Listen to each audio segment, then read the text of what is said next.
Halo guys, selamat malam. Ketemu lagi di channel YouTube gue nih, Amboy View. Nah, malam kali ini gue nggak sendirian. Di samping gue ada cewek nih cantik. Siapa ya namanya? Nah, dia adalah teman SD gue nih yang udah lama menghilang gitu. Tiba-tiba ada. Sempet susah sih dihubunginya. Boleh memperkenalkan nama teh? Hai guys, nama gue Fitri, temen SD-nya Amboy. Nah, dia adalah Pipit, teman SD gua dari sejak gua kelas 1 SD sampai kelas 6 SD. Nah, semenjak itu udah kita menghilang ya, Iya, nggak kita tahu udah nggak kemana pernah gitu. ketemu lagi guys. Kalau kumpul-kumpul reunian juga kita jarang ketemu. Susah, susah banget nih. Nah, sekarang gue pengen tahu sih, apa kesibukan lu sekarang sih, Pit? Kalau buat sekarang-sekarang ini sih gue lebih fokus buat kuliah gue ya. Karena kan sekarang gue udah semester 7, gue udah sibuk. Paling gue kalau kesibukan gue cuma ngerjain tugas. Karena kan sekarang online kan Ya. kuliahnya. Jadi gue ngerjain tugas. Terus penelitian gue buat persiapan skripsi gue nanti. Jadi ya sibuk kayak gitu doang. Paling refresh sebentar, main sama teman-teman. Udah, gue nggak ada kesibukan lain lagi. Nah, ini kan gua baru perdana nih ya, Mm. di Santuy Podcast Amboy. Gue mau ngulik nih tentang perkembangan lu dari SD sampai sekarang nih, ya kan? Wow, dibongkar semua kayaknya nih gue. Nggak apa-apa ya kan sedikit. Cuman di channel Amboy View yang ngebongkar cewek cantik Ya ini. ampun. Ya boleh, boleh, Nah, boleh. gue mau tahu kuliah lu ini sekarang ambil jurusan apa sih? Kalau gue kuliah itu ngambil jurusan psikologi. Oh, psikologi. Kalau Heeh. psikologi itu identik dengan kayak gua setahu gue nih ya, ngebaca pikiran orang gitu, paling sedikitnya. Nah, kenapa sih lu ngambil gitu jurusan psikologi? Pertama, buat kalian semua yang kalau nanya, Kak jurusannya apa? Psikolog. Pasti kalian berpikir buat, oh bisa baca pikiran ya Kak. Gue mau kasih tahu, mau klarifikasi sebentar. Kalau kita itu psikolog nggak bisa baca pikiran guys. Jadi kita bukan dukun. Nah kenapa gue ngambil psikolog? Awalnya itu lucu Ki. Karena awalnya kan nyokap gue kan, lu tau basic nyokap gue kan guru. Gue tuh awalnya disuruh jadi guru, Ya. kayak ngambil yaudah bahasa Indonesia bahasa Inggris gitu kan, tapi gue nggak mau akhirnya gue mikir buat gue ngambil jurusan apa ya yang nggak berkaitan sama keguruan, kayak gue nggak harus ngambil SPD tapi bisa melenceng gitu, bisa mirip-mirip. Nah akhirnya gue nemuin apa salah satu guru di sekolah gue itu lulusan psikologi. Nah, kira gue nyari tahu dong psikologi itu apa sih? Terus dia tuh di dalamnya tuh dia tuh apa sih maksudnya, kayak ranah pekerjaannya tuh apa, kemana, bakal kemana Ya. aja. Gue dari situ gue cari tahu tentang si psikologi ini. Akhirnya dia ternyata bisa masuk ke perusahaan, rumah sakit, sama sekolah gitu juga dia bisa. Akhirnya gue memutuskan untuk yaudah deh gue ambil jurusan ini aja. Awalnya dari situ. Oh, berarti dari orang tua lu dulu nih ya kan? Lu mau ngikutin jejak orang tua lu, ternyata lu lebih condong ke kayaknya psikologi itu ya enak gitu ya. Nah, Iya. ini lu ngambil jurusan itu psikologi di universitas mana sih? Kalau gue ngambil di Universitas Esa Unggul Jakarta Barat. Wih, Esa unggul nih, cewek Esa unggul Anak guys. Esa Unggul guys. Terus sekarang lu udah duduk di semester berapa? Sekarang gue udah di semester 7. Oh, semester 7. Semester 7 tuh setahu gue ya yang lagi pusing-pusingnya sama skripsi, proposal, Bukan lagi. apalagi ini online ya kan? Iya, itu Nah, sih. itu gimana sih pendapat lu kuliah online ini? Apalagi kan kita harus ngejar-ngejar dosen ke sana ke sini. Sedangkan online itu kan susah. Kadang-kadang dosen itu kan kayak nggak ngerit ya kan? Mm-mm. Nggak ngerespon. Kalau gue pribadi, kalau buat semester ini kan kita udah 2 semester kan ngalamin yang namanya online dari semester 6 sama 7. Cuma menurut gue yang paling berasa itu di semester 7 ini. Karena kan kalau semester 7 kayak yang lo bilang kita udah mulai ada penelitian, ada yang proposal, ada yang skripsi juga. Cuma kalau buat jurusan gue itu skripsi nanti di semester depan.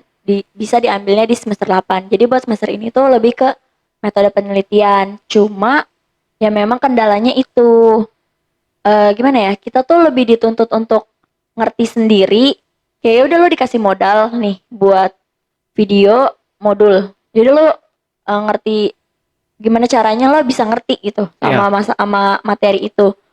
Tapi kan nggak semua orang bisa dengan gampang mudah gitu kan. Apalagi gue adalah orang yang lebih ke visual. Jadi gue harus ngeliat dosen nerangin, dosen jelasin. Terus gue biasanya kalau gue itu nulis, nanti gue baca di rumah itu baru pembelajaran gue tuh masuk. Sedangkan kalau online kayak gini, menurut gue sih emang agak ribet ya. Cuma kalau semester kemarin bener-bener emang agak ribet. Cuma kalau semester sekarang mungkin karena dosen gue udah banyak keluhan dari murid-muridnya, jadi dia sekarang udah mulai sering ngadain jimit gitu. Kalau kayak kita nggak ngerti bu, kita boleh minta jimit nggak? Oke ya udah. Cuma ya memang kayak yang lo bilang, dosennya juga jarang ngerit kan. Ya mungkin kalau ya kita positive thinkingnya aja, ya udah dia banyak urusan atau dia banyak yang lebih penting dari ini gitu kali ya. Tapi kalau gue lihat ya dari Instagram lo gitu, kayaknya lo itu liburan terus gitu. Kemarin kayaknya habis ke Bali nih guys nih. Dia habis ke Bali. Ngapain sih di Bali? Gue liburan tuh sebenarnya ngilangin stres. Jadi kayak gue udah padet. Gimana ya? Kita kan manusia ya. Nggak mungkin lah bohong banget kalau kita nggak stres. Ya jalan-jalan itu adalah salah satu buat gue ngilangin stres gue. Salah satu coping stres gue. Karena kan kita gimana caranya biar kita nanti bisa fresh lagi kan. Kalau lu terus-terusan lu tumpuk yang ada lu bisa gila gitu kan. Jadi gue kayak yaudah kayaknya sesekali gue refresh. Kalau kemarin ke Bali gue liburan sama keluarga gue Berapa hari di sana? 3 hari 2 malam. Wih, mantap dong. Oh iya, lu ini kan suka liburan ya. Kenapa sih lu lebih suka refreshing keluar kota dibandingkan di Jakarta gini? Eh, Kalau gue pribadi, kenapa gue suka luar kota? Kayak gue tuh sering banget buat liburan ke luar-luar kota kayak Jogja, baru kemarin ke Bali. Terus yang lebih sering gue datengin itu daerah-daerah Serang karena kan lebih dekat sama kita kan. Iya, Kenapa? Karena menurut gue di sana itu nggak sepadat Jakarta, guys. Jadi kayak kalau lu liburan tapi lu di Jakarta, buat apa gitu? Kayak Jakarta tuh kan sumpek ya, iya macet di benar. mana-mana macet. Beda sama daerah-daerah lain yang kayak kalau lu ke puncak itu kan banyak pohon-pohon, adem gitu kan. Itu juga kan apa ya? Menurut gue bisa merefresh otak kita dan bisa ngilangin stres gitu loh. Sedangkan kalau di Jakarta nggak dapet gitu feelnya. Iya Jadi sama benar. aja nggak bisa buat ngilangin stres juga menurut gue Apalagi di gitu. Jakarta ini kan sumpek gitu ya kan, macet di mana-mana tiap hari. Bener. Nah, di sekarang kan persebaran COVID-19 nih lu Hmm. jalan-jalan nggak takut gitu? Takut kena apa gitu? Sebenarnya sih awal-awal gue parno banget. Sampai gue kayak gila nih gue bisa OCD ngerti gak sih kayak gue dikit-dikit cuci tangan, dikit-dikit gue pakai hand sanitizer sampai tangan gue tuh telapak tangan gue tuh kering banget waktu itu. Cuma kayak oh oke, gue mulai berpikir buat lu lu nggak bisa kayak gini, maksudnya gimana ya, lo harus jaga diri tapi nggak sampai segininya Fit. Sebenarnya kalau dibilang gue takut ya gue takut, cuma ya emang gimana ya, tuntutan otak gue biar gue nggak stres. Jadi kayak ya kita juga liburan juga gue sama keluarga gue kita sama-sama jaga diri, kayak pergi kita rapid dulu kan. Kita pergi waktu ke Bali itu kan kita rapid karena kan Ya. harus pakai surat. Di pesawat sebenarnya agak parno sih, jadi kayak pas di pesawat itu kita kayak dikit-dikit semprot kayak namanya pegangan pesawat gitu kan, disemprot-semprot segala macam. Terus eh kayak di sana juga di Bali kita cari destinasi yang gak terlalu rame kayak gitu sih. Buat menurut gue cara gue nanggulanginnya kayak ya udah kita tetap beraktivitas seperti biasa tapi kita tetap ngikutin protokol kesehatan yang ada gitu. Iya, yang penting mah terapkan 3M, jangan 17M. Guys. Nah guys, buat kalian yang ingin jalan-jalan keluar kota, tetap terapkan 3M ya kan. Jaga jarak, cuci tangan, Pakai masker. pakai masker. Oke. Nah, kita ngomongin nih, lu itu kan hobi di bidang pencak silat atau karate gitu. Mm-mm. Kenapa sih lu itu kan cewek? Kok gue Mm. mau gitu hobi karate? Kenapa? Awal mulanya tuh mungkin karena dari kecil gue itu adalah anak yang tomboy. Jadi gue tuh bukan cewek yang kayak pada umumnya cewek. Dari kecil tuh gue tuh nggak pernah rambut panjang, gue nggak pernah pakai baju cewek. Gue tuh selalu pakai baju cowok, gue main sama anak cowok. Bahkan kayak kalau dibeliin mainan tuh gue selalu milih buat main mobil-mobilan. Mungkin kayak terus waktu itu gue punya tante. Tante gue itu atlet karate. Ya. Jadi gue kalau ke rumah dia tuh gue suka lihat piala-piala dia kayak wah keren nih gitu kan banyak piala. Sedangkan piala gue dari kecil cuma piala TK guys. Gue nggak pernah menang lomba apa-apa. Jadi piala gue piala TK, lomba-lomba nyanyi TK.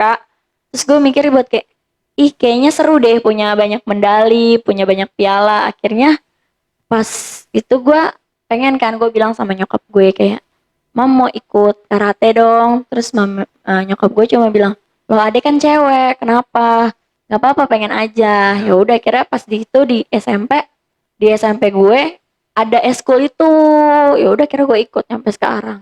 Sampai sekarang lu hobi di Mm-mm. karate itu ya. Mm-mm. Nah, kalau karate itu kan ada tahap-tahapnya gitu yang kayak susah. Apa sih kesulitan yang paling mendasar ketika lu belajar karate? Kalau karate itu kan banyak tekniknya ya. Ya. Sebenarnya gak susah selama kita mau belajar kan.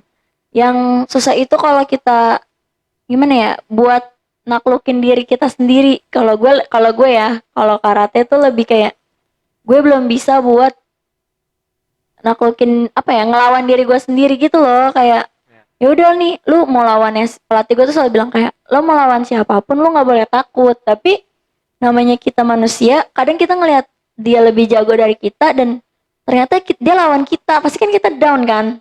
Itu sih paling kayak kesulitan gue buat di situ. Nah, ini kan lu cewek karate gitu ya kan biasa disebut cewek karate. Ada nggak sih cowok gitu yang mau deketin lu gitu?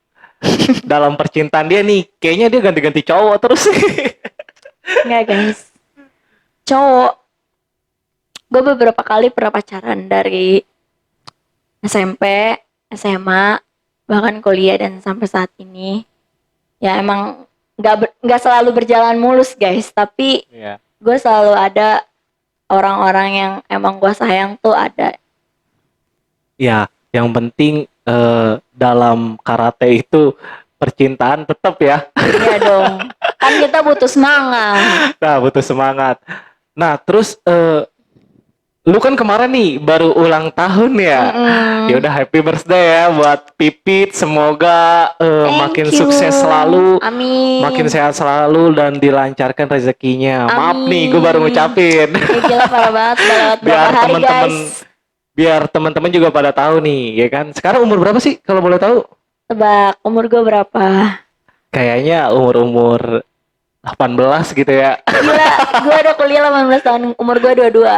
Oh, 22. Ya Iya. udah makin ke sini kan makin dewasa. Amin. Semoga lu bertambah kuat, makin sukses, Amin. makin sehat selalu. Oh iya, boleh tahu nggak sih ketika lu ulang tahun ini ada nggak gitu kekurangan lu? Maksudnya Kekurangan di diri lu. Oh iya, gue udah dewasa nih, udah umur 22 tahun, tapi gue masih gini-gini aja. Oh, Contohnya pasti gitu. ada lah. Kalau buat gue sendiri, kekurangan yang gue rasain itu, ya gue masih belum bisa buat yang namanya, kadang sikap gue tuh masih kayak anak bocah. Itu yang pertama. Iya. Emang rada childish dan gue masih dari umur udah pas masuk 20 tuh gue udah mulai belajar buat gimana caranya gue buat nggak terlalu childish. Jadi masih bertahap untuk hal itu. Terus gimana ya? Kalau dalam pemecahan masalah gue masih suka bingung kayak gue harus gimana sih dan gimana ya ego gue tuh masih tinggi jadi Iya. kayak kalau seandainya gue punya masalah atau gimana tuh kadang gue masih mentingin buat ego gue nah di situ masih kurang buat apa ya lebih kayak mengendalikan diri kali ya Iya. dalam diri sendiri buat semuanya kayak gitu. Tapi ketika lo merasakan dilema gitu, dilema ataupun galau, Hmm. cara apa sih yang membuat lo lebih semangat lagi gitu? Faktor apa gitu? Hmm. Biasanya ya kalau gue lagi sedih, lagi galau, galaunya bukan cuma galau tentang percintaan ya guys, galau tentang apapun. Biasanya tuh kalau gue adalah tipikal orang yang nggak gampang buat ngungkapin sama orang lain. Jadi kayak even itu orang terdekat gue pun, kalau emang gue lagi nggak mau cerita sama mereka, gue nggak akan cerita. Tapi kalau emang saatnya gue mau cerita, gue akan cerita sama dia. Jadi biasanya paling kalau punya masalah atau gue lagi sedih, gue biasanya mendem sendiri. Itu sebenarnya nggak baik sih guys. Ya nggak Mendem baik. sendiri, mendem sendiri. Terus kadang gue nangis sendiri sampai gue tenang. Gue tuh kadang suka masih berpikir buat kayak, enggak, gue masih bisa sendiri gitu. Kayak gue masih bisa nyari jalan keluar dari masalah gue sendiri. Gue masih bisa buat melakukan problem solving gue sendiri. Gue tuh orangnya masih kayak gitu, kayak enggak, gue nggak butuh orang lain. Gue masih bisa nginiin diri gue sendiri. Tapi kalau emang saatnya, kok gue tuh masih berusaha buat kayak gitu kalau setiap punya masalah. Tapi saat gue udah ngerasa, oh nggak bisa nih, atau ego gue yang udah terlalu tinggi kan, nggak bisa kan buat nginiin masalahnya. Jadi kayak yaudah gue cerita sama temen gue yang emang gue rasa bisa ngebantu gue gitu. Gue paling cerita sama mereka, terus gue nanya masukan dari mereka. Dan biasanya gue kalau cerita sama orang itu nggak cuma satu Ki. Iya. Jadi gue butuh orang, gimana ya, gue tuh butuh perbandingan. Jadi Ya. kayak misalnya gue nanya sama lu atau nanya sama orang lain, kayak gue butuh 3 pandangan dari orang lain yang berbeda. Kan kita kan punya pemikiran yang berbeda-beda kan. Iya. Jadi gue mau melihat gimana cara lo ngelihat masalah gue nih kayak gimana, dan cara lo nyelesainnya tuh kayak gimana ya. Nanti dari 3 orang itu biasanya gue kayak, oh ya udah nih emang kayak gini nih, kayak gitu. Iya, tapi kan yang tadi gua ambil dari omongan lu itu, lu suka ngenahan diri gitu buat tidak mengungkapkan ke yang lain atau orang lain karena kepercayaan itu kan mahal ya kan, makanya lu Yes. harus memendam permasalahan lu itu sendiri sendiri di pikiran lu gitulah. Tapi kan itu nggak baik. Iya, sebenarnya itu nggak bagus guys. Gimana ya? Karena semakin kita, ibarat kita tuh, lu mendem nih, semakin lu pendem masalah lo, itu kan bakal bertumpuk kan. Iya. Nah, namanya kita manusia, itu tuh nanti bakal jadi bom Ki. Jadi kayak semakin lo tumpuk, akan ada saatnya bom itu bakal meledak. Lo bakal meledak semeledak-meledaknya. Cuma gue pernah konseling sama dosen gue. Gimana caranya kalau kita tuh nggak bisa kan gue buat ngungkapin sama orang. Terus kalau gue sedih, gue nangis sendiri atau gue marah sendiri. Gue cuma disuruh kayak, kalau emang kamu nggak bisa, dosen gue bilang kalau kamu nggak bisa buat mengungkapkan sama orang lain, coba kamu ambil buku. Jadi kadang gue kalau lagi sedih, gue nulis diary gitu loh guys. Jadi Iya. nulis diary itu sebenarnya salah satu terapi. Nah, Salah satu bener. terapi namanya terapi menulis. Jadi kayak lo ngungkapin apa yang lo rasain di situ, kan aman kan, nggak ada Iya, yang tahu bener. kan. Sedangkan kan kalau kita cerita sama orang kan, lo butuh trust yang tinggi buat sama orang itu. Iya. Sedangkan namanya manusia nggak mungkin dong selamanya dia bisa mendam masalah kita, atau dia bisa merahasiakan itu. Namanya manusia kan nggak luput dari dosa. Takutnya dia hilaf atau gimana, dia ngeluapin masalah kita, cerita sama orang lain lah ibaratnya. Jadi kalau kata dosen gue, kalau emang kamu nggak bisa cerita, ya udah kamu ditulis aja, ditulis. Di gue kadang gue tulis cerita gue hari ini sedih atau hari ini gimana, itu gue suka gue tulis. Oh iya, nah buat kalian nih guys yang ada di rumah, ketika kalian galau ataupun dilema, lu takut nih mau curhat ke siapa gitu, mau curhat ke sini salah, mau curhat ke situ salah, takutnya dicepuin atau apa gitu. Betul. Nah, lebih baik kalian menulis diary. Iya, kayak nulis diary aja kayak gitu. Itu kan, dari itu kan kita bisa flashback lagi ya ceritanya. Kadang Iya. kalau lo ya udah berhasil melewati masa-masa itu, kayak masa-masa tersulit dalam hidup lo tulis nih di dalam sebuah buku. Lo baca lagi deh. Kadang tuh jadi hal yang lucu gitu loh Ki, kayak gue ngapain kayak gini, dulu ngapain kayak misalnya kayak galau nih, Iya. galau sama cowok misalnya. Sampai nanti kalau saat lo udah ngelewatin fase udah bahagia gitu kan, lo iseng nih buka buka buku yang lama, buka buku-buku cerita lo, terus lo pasti bakal pikir kayak, ih gue dulu ngapain sih kayak gitu, ih gue ngapain sih, itu tuh bakal jadi cerita yang menarik gitu loh. Iya benar. Jadi buat gambaran lu ya. Oh, gue dulu kayak gini nih. Lagi galau gue nulis. Sekarang Iya, iya pasti kan bakalan jadi hal yang lucu. Kalau menurut gue sih bakal jadi hal yang lucu. iya benar. Nah, ini ketika lu merasa permasalahan yang paling berat gitu ya. Ada nggak gitu pikiran kayak gue? Gue kayaknya hidup udah nggak bisa Hmm, lagi. Kayaknya gue harus gue nggak bisa ini. Gue pengen bunuh diri. Gitulah contohnya. pernah. Jadi kadang gue sedih ya, kayak karena orang-orang tuh selalu menganggap, Pit hidup lu tuh enak ya, Pit lo tuh enak ya liburan terus kayak apa yang lo punya tuh, apa yang maksudnya kayak apa aja lo bisa beli gitu, apa yang lo mau tuh lo bisa beli, semua fasilitas lo dikasih. Tapi menurut itu tuh kadang suka bikin gue sedih kayak, hello guys, eh, lo cuma ngelihat covernya doang gitu loh. Iya. Yang kalian lihat tuh cuma kebahagiaan gue ya, apalagi itu dari sosial media kan. Ya gue juga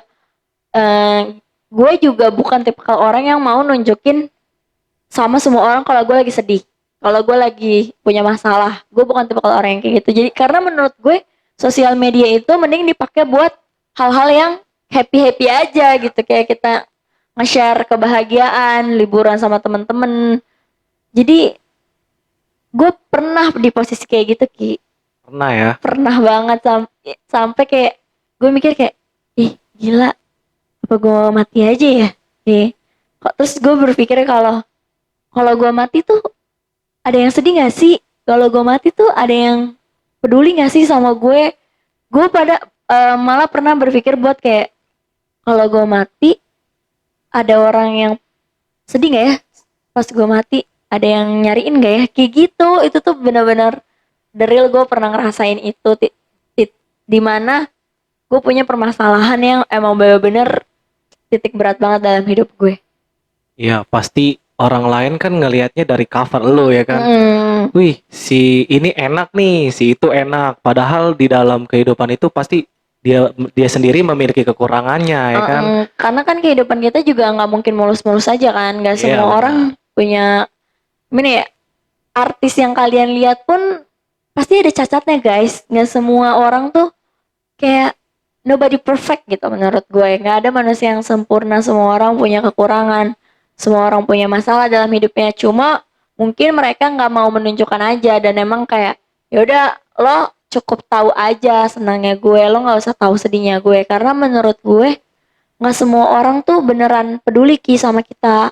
Jadi kayak kadang, lo kenapa Fit, lo sedih ya Pit, lo lagi galau ya Pit, kenapa sih lo galau mulu? Menurut gue itu adalah pertanyaan yang menandakan kalau mereka tuh cuma kepo.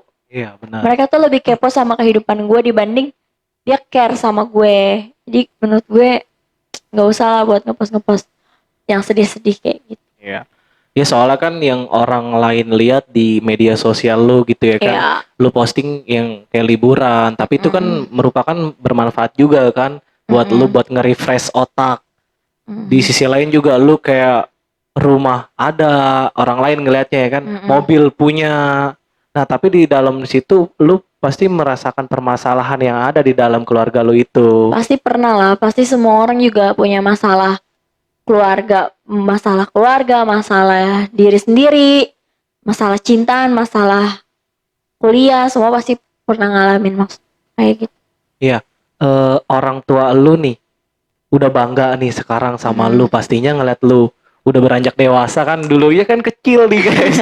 Dulu zaman SD segini, pas gue sekarang ketemu buset, makin cakep aja dia. Nah, itu kan merupakan salah satu kebanggaan orang tua bisa ngebanggain lu nih dari kecil sampai besar. Apa sih menurut lu peran orang tua di kehidupan itu? Penting banget sih. Orang tua tuh menurut gua nomor satu, walaupun gua nggak terlalu deket banget sama orang tua gue, tapi menurut gua gimana ya, apa yang mereka lakuin itu kan buat kita ya, semua orang tua tuh pasti melakukan apapun buat anaknya. Kayak ya udah lo dan gimana ya? Beruntungnya gue adalah gue punya orang tua yang selalu mendukung apapun yang gue lakukan. Jadi kayak gue mau karate, mereka dukung sampai mereka nemenin gue bertanding. Iya. Walaupun nyokap gue tuh tipe kalau orang yang takut banget kalau gue bonyok. Misalnya kayak gue kena pukul sedikit tuh nyokap gue sampai kayak, aduh adek kenapa gitu kan. Cuma karena dia tahu gue suka, ya udah mereka tetap dukung gitu. Mereka nemenin gue bertanding, kayak kakak-kakak gue, abang-abang gue. Mereka nemenin gue, terus kayak gue bilang gue mau ngelakuin hal-hal yang selama hal-hal yang positif, keluarga gue tuh pasti selalu dukung. Gue beruntungnya tuh kayak gitu. Jadi kayak gue punya orang-orang yang emang selalu mendukung apa yang gue lakuin gitu. Itu penting banget sih. Tapi kan dari situ kan faktor orang tua sangat mendorong lu untuk lebih Mm-mm. semangat ya kan. Iya pasti dong. Tapi lu ini kan anak yang terakhir ya yang belum Iya, menikah ya. belum. Nah, lu kan anak yang terakhir belum menikah dibandingkan kakak-kakak lu. Mm-mm. Terus di salah satu ini kan mohon maaf nih. Ini kan pasti ada kekurangannya kayak misalkan orang tua dari orang tua cowok lu gitu, almarhum papa Mm-mm. lu ya kan. Mm-mm. Yang udah nggak ada apa sih yang buat lu berkesan sama almarhum papa lu gitu. Papa gue itu adalah sosok orang yang eh ya namanya bapak ya, Iya. gimana ya? Cinta pertama seorang anak perempuan yang menurut gue nggak bisa tergantikan. Jadi gimana ya? Itu adalah satu-satunya laki-laki yang gak akan pernah nyakitin anak perempuannya. Iya, benar. Jadi pas kayak kalau pas kehilangan bokap tuh bener-bener kayak ngerasa gila hidup gue gitu. Terus kalau dia nggak ada, siapa nih yang iniin gue gitu, yang ngelindungin gue. Dan bokap gue tuh orangnya dibilang keras banget Ki. Iya. Keras. Dan dia tuh selalu mau kita tuh ngikutin apa yang dia mau. Kayak kakak-kakak gue kuliah di sini, sekolah di sini, kayak udah ditentuin sama dia jurusannya, bahkan sampai jurusannya. Cuma kalau buat gue mungkin karena gue anak terakhir dan gue emang agak bandel anaknya, jadi ya udah dibebasin sama dia.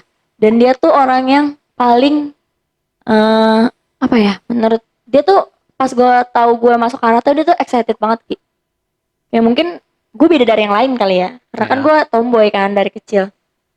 Jadi kalau setiap gue pulang bertanding tuh dia selalu kayak dapat juara berapa, gimana tandingnya, terus kayak eh, kalau kalah kayak ya udah nggak apa-apa gitu, kan masih bisa coba lagi kayak gitu. Terus dia tuh orangnya kan sibuk banget, bokap gue tuh sibuk banget, tapi dia tuh masih sempat buat menanyakan hal-hal yang eh, mungkin menurut orang sepele, tapi menurut gue itu paling berkesan. Kayak misalnya, adek ujian ya gitu, udah belajar belum gitu. Terus kalau seandainya udah selesai ujian, nilainya berapa kayak gitu, dapat nilai berapa.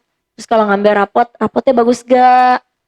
Kalau bertanding kayak ya dia juga sempat beberapa kali nemenin gue bertanding, dan pas dia tahu gue juara tuh kayak dia seneng banget. Dan itu kan bikin kita ngerasa gimana ya, kayak oh orang tua gue support nih, jadi gimana caranya gue buat terus ngebanggain mereka Iya. kayak gitu. Ya begitu sosok ayah merupakan ya sangat sangat yang kerja keras ya kan dari mulai nol sampai ke Mm. atas ya kan sampai saat ini lu bisa merasakan sendiri gitu ya kan. Mm-mm. Apalagi bisa membangun pendidikan-pendidikan buat orang-orang sekitar Iya. gitu. Apa sih pesan lu gitu buat orang tua lu sekarang, mama lu gitu yang masih sehat walafiat? Kalau pesan gue sih, Boleh ke kamera. aduh sedih nih. Kalau pesan gue ya buat mama gue kayak gimana ya, sehat-sehat terus, tetap temenin adek sampai adek sukses. Jadi kayak adek mau buktiin kalau adek tuh bisa, kalau adek tuh gak semanja itu, adek bisa mandiri, adek bisa ngebanggain mama, adek bisa ngebanggain kakak-kakak. Gue mau ya gue mau ngebuktiin kalau gue tuh juga bisa jadi yang terbaik gitu buat mereka. Dan gue mau mereka tuh bisa membanggakan gue dengan hasil apa hasil yang gue lakuin gitu, semua usaha yang gue lakuin. Jadi semoga mama panjang umur biar bisa ngelihat adek sukses dan bisa ngebanggain mama. Amin. Nah, Mamah Pipit ini merupakan salah satu orang terkenal ya kan di kampung ini. Kampung ini nih. Dia juga udah dari sesi apa sih profesi pendidikannya itu sangat membangun buat masyarakat sekitar yang ada di sini. Bisa mendirikan sekolah juga ya kan. Dan paling pentingnya yaitu menjadi tulang punggung keluarga saat ini ya. Iya, betul. Ya semoga makin sehat selalu. Amin. Makasih Pipit udah datang ke studio gue nih, studio kecil ya kan. Apa namanya? Sama Santuy Podcast Amboy. Sanskuy Boy. Oh iya, sebelum ini boleh tinggalin Instagram lu apa nih di bawah ini? Oke, nanti gue tinggalin di sini ya guys. Ya, nanti di sini namanya apa? Oh iya, Sebutin. @fitriani 06. @Peter06. Oke, nanti jangan lupa di follow guys buat kalian di rumah ya. Iya. Makasih Pipit udah mau ngobrol sama gua di studio kecil ini. Iya. Semoga lu makin sukses terus, sehat Amin. selalu dan sampai jumpa. Bye. Dah.